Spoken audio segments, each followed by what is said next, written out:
Assim, acho que a gravidez do meu filho foi a maior virada de chave da minha vida. E como eu engravidei muito cedo e sou mãe muito cedo, né? Eu tô com 27 anos hoje, um filhinho de 1 ano e 3, se eu fizer as contas, eu engravidei com 25 anos. Sim. É muito jovem. Apesar de que hoje as pessoas engravidam até um pouquinho antes, né? Tem toda, até de forma saudável, as pessoas casam cedo e engravidam. É super jovem. E eu me vi ali num momento que eu me converti na minha gravidez, né? Então eu sempre vivi uma vida sem nenhum tipo de religião, sem muita fé. E desde 2018, mais ou menos, 17, eu tive uma experiência com Deus, né? Eu fui parar numa UTI, tive um episódio de parar numa UTI por conta de uma situação emocional mesmo, assim, um ataque do pânico que geraram outras coisas, enfim. E lá eu tive uma experiência com Deus e eu senti que eu tinha visto Jesus. E Como aí, foi isso? Conta pra gente e eu em era detalhes. ateia até então.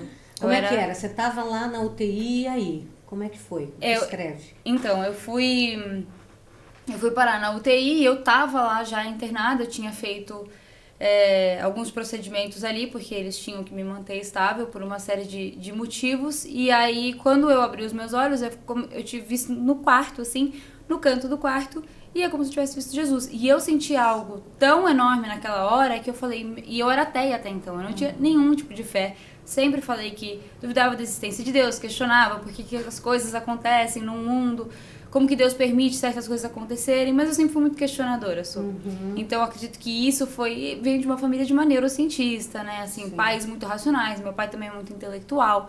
Então a fé é uma coisa que colocava em dúvida essa minha intelectualidade, essa racionalidade.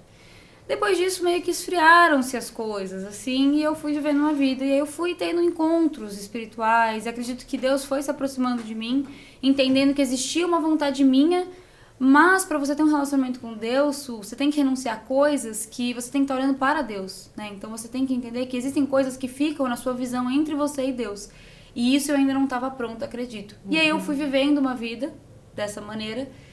Acredito que tive encontros com Deus e como a gente diz que o Espírito Santo foi me constrangendo, ou seja, aparecendo, incomodando. Sabe quando você faz uma coisa e você não se sente bem com aquilo?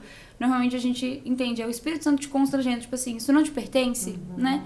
E fui vivendo dessa forma. E aí em 2019, 2 dos meus melhores amigos se converteram. E aí ali eu falei... Tá, o que tá acontecendo, né? A gente sempre foi de sair, a gente sempre foi de festa, a gente sempre foi de... A gente gostava de passar tempo junto, de curtir, de música, mas de verdade mesmo, a gente gostava de estar na bagunça e tudo mais. E aí um se converteu e pouco tempo depois o outro se converteu. E aí, por amor a eles, eu comecei a tentar entender o que era essa vida que eles estavam levando. E eu ia, mas eu não concordava com um monte de coisa. E eu discutia. Eu lia a Bíblia só pra bater boca com eles. Pra ter argumento pra enfrentar, Sim. E aí eu lia e eu debatia e eu falava que eu não concordava e que Deus que é esse. E eu questionava muitas coisas. Mas assim, de verdade, era uma vontade muito genuína de entender. Eu queria entender. Mas ainda existiam muitas resistências na minha mente. Igual qualquer processo, na verdade. Até o processo terapêutico existe isso. Eu pego pacientes que a pessoa quer sair da terapia e tem que rolar todo um diálogo para ela entender que, na verdade, ela está acessando um lugar de cura que é tão anti-intuitivo que o ímpeto dela é de se retirar. Não, se eu for por esse lugar, eu vou ter que viver de um jeito saudável que eu não tenho ideia de como viver. Então, era mais ou menos isso que eu estava fazendo, só com a minha vida espiritual. E aí, quando eles se converteram, eu ia na igreja... E eu lia a Bíblia e eu discutia e batia a boca com eles. E aí, no final de 2020, eu tava num relacionamento, terminei um relacionamento e fui viajar no Ano Novo.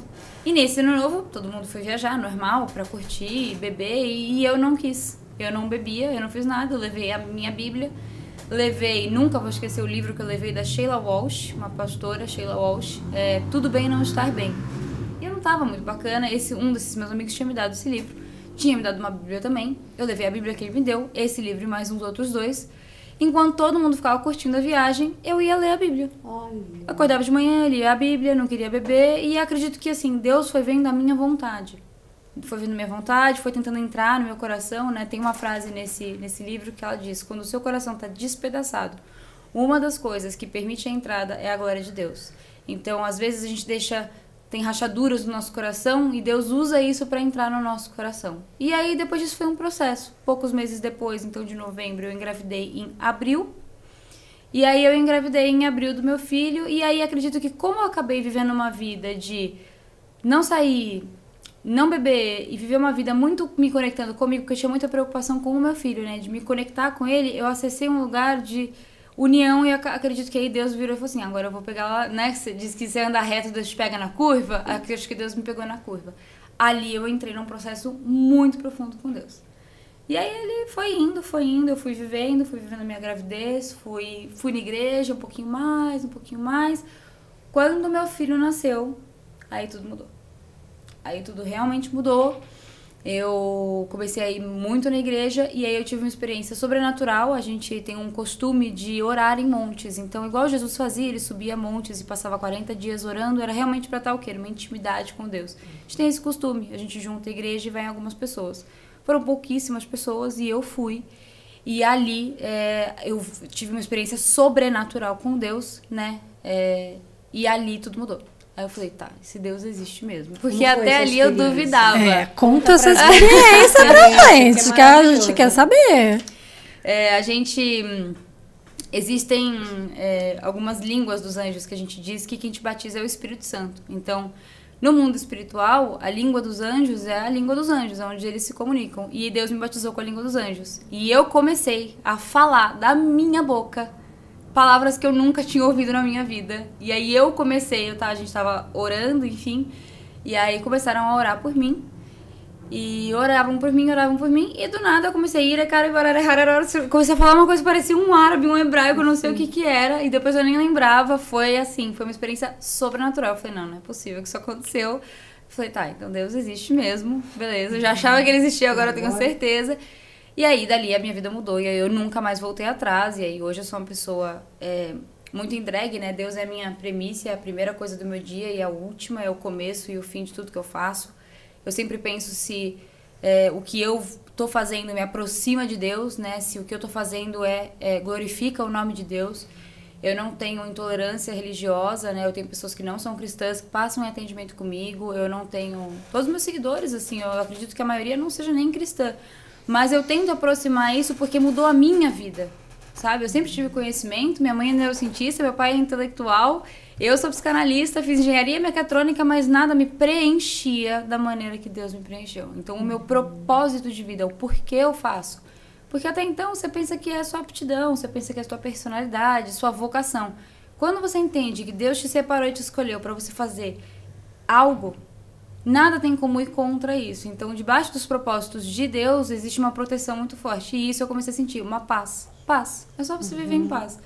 Foi isso que eu comecei a viver. E vivo isso até hoje. Glória a Deus.